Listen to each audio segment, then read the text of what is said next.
বিসমিল্লাহির রহমানির রহিম।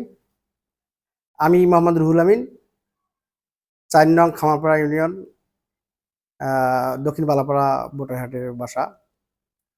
বিগত ৩ তারিখ এবং ৪ তারিখ আমি আমার ছবি সহ আমার পরিবারের ছবি দিয়ে বোটারহাটে একটি বিক্ষোভ এবং একটি মিছিল মানববন্ধন হয়, যেটা আসলে আমার জন্য খুব দুঃখজনক এবং আমি কেন জানি এটাকে ভালো চোখে নিতে পারতেছি না। যাই হোক, এটা মিথ্যা এবং ভিত্তিহীন। তো আসল ঘটনা হচ্ছে,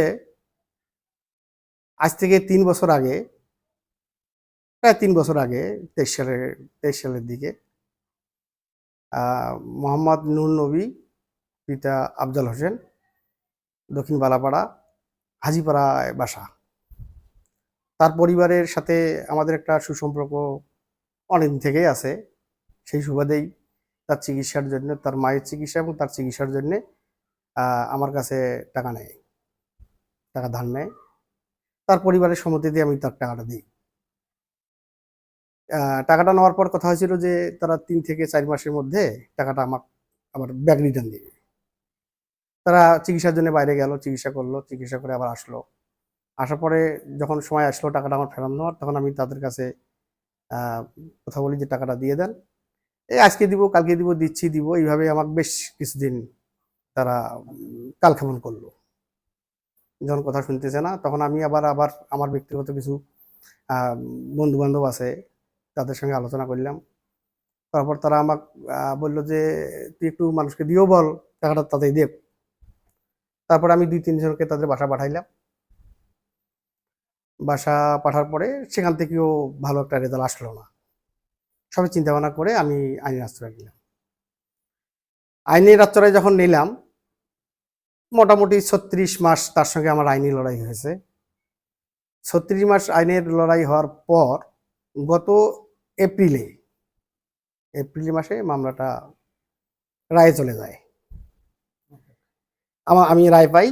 রায় যখন পেয়ে গেলাম, তারপরেও আমি তাকে লোক দিয়ে বলছিলাম, যেহেতু মামলা রায় হয়ে গেছে, বিষয়টা নিয়ে জন্য একটু তারা ভাবে।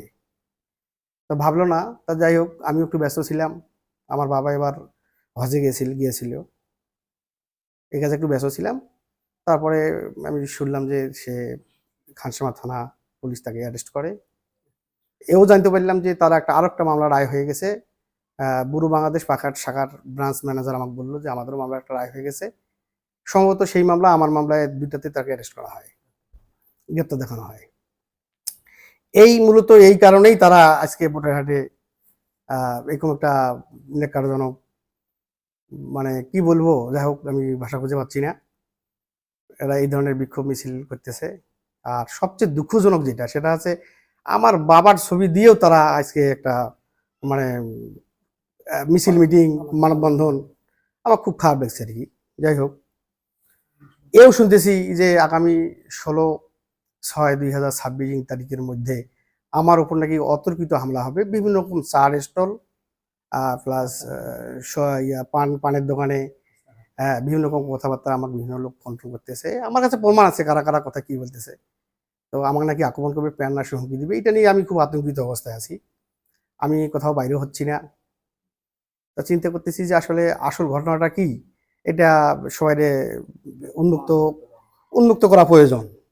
কারো কাছ থেকেই টাকা নিলে যদি সেই টাকাটা চাইতে গেলে, বা আমি আইনের আশ্রয় নিয়েছি, সেখানে আইনের জবাব হবে, আইনে তারা জবাব দিবে। এরকম যদি একটা ন্যাক্কারজনক ঘটনা তারা করে, এটা খুব দুঃখজনক। তা যাই হোক, আমি এটুকু আপনাদের কাছে বললাম, হ্যাঁ, করলাম যে আপনারা আসল জিনিসটা জানুন। আর বিষয়টা আছে, ১৬ তারিখে পর্যন্ত আমিও দেখব যে আসলে আমার ওপর তারা যে অতর্কিত হামলা চালাতে চাচ্ছে সেটা কি অবস্থা। তা না হলে, বা এরকম কোনো ঘটনা ঘটলে হয়তো বা আমি আবার আইন আশ্রয় নিতে বাধ্য হব।